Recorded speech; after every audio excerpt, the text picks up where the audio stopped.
Bonjour et bienvenue sur Mon Financier pour le Morning Zapping du jour. Nous sommes le lundi 4 novembre et je me suis intéressé aujourd'hui en fait à cette économie mondiale qui défie un peu toutes les règles de la gravité. Alors bon, c'est vrai qu'elle ralentit, mais elle tient.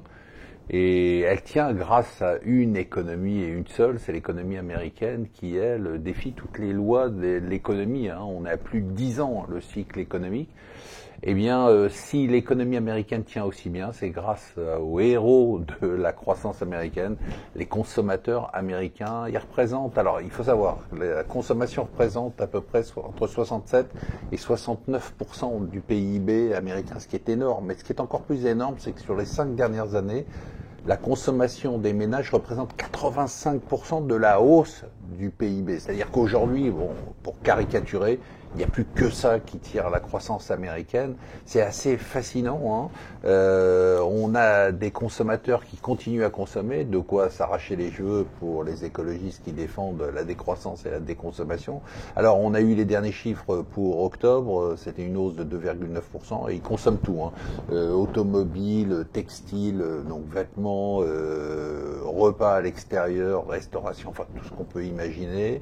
Alors, ce qui est intéressant, c'est qu'on pourrait se dire mais on retourne dans les dérives de 2007, juste avant la crise, et les consommateurs de 2019 n'ont rien à voir avec les consommateurs de 2007. En 2007, ils étaient surendettés. Aujourd'hui, la dette des ménages américains qui représentait 99% du PIB en 2007 ne représente plus que 76%. C'est beaucoup, mais c'est beaucoup moins qu'avant. Et puis surtout, ce qui est très étonnant, c'est peu de gens le savent, en 2007, les ménages américains avaient un taux d'épargne négatif. Oui, un taux d'épargne négatif. Ils n'épargnaient pas, ils dépensaient plus qu'ils ne gagnaient.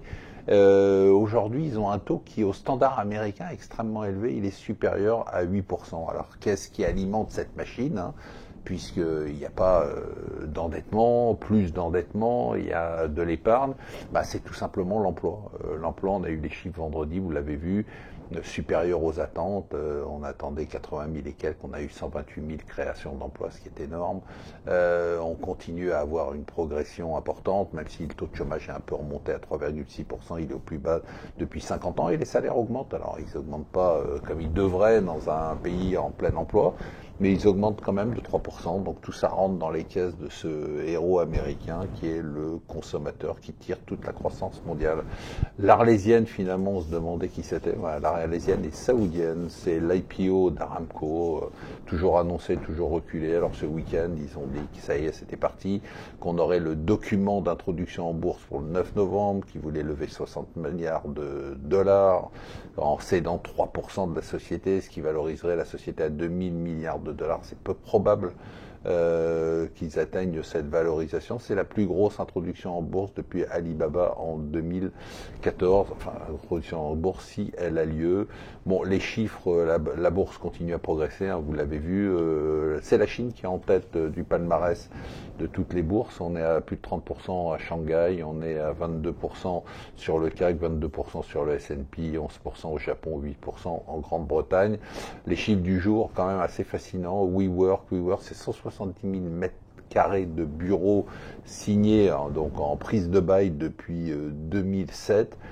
C'est un tiers du marché francilien du coworking et 50% intramuros.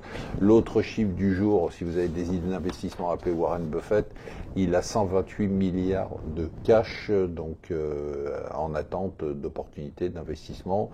Trump a quitté New York, puisqu'on parle d'investissement de WeWork et de bureaux, il va s'installer en Floride. Le prétexte, c'est que ni le maire ni les autorités de la ville ne le traitent bien, et donc il se sent mal aimé, donc il préfère aller en Floride. Il se trouve qu'en plus en Floride, c'est un des cieux fiscaux qui sont nettement plus favorables. Et enfin, les chiffres d'Alibaba, alors que la croissance chinoise, on en parle souvent, ralentit. Les chiffres d'Alibaba sont phénoménaux, 40% de hausse sur le trimestre dernier du chiffre d'affaires, avec des profits qui ont triplé. On arrive à une capitalisation boursière de 460 milliards de dollars. Et Alibaba va probablement faire une deuxième introduction à Hong Kong. Voilà, je vous souhaite une bonne journée, une excellente semaine.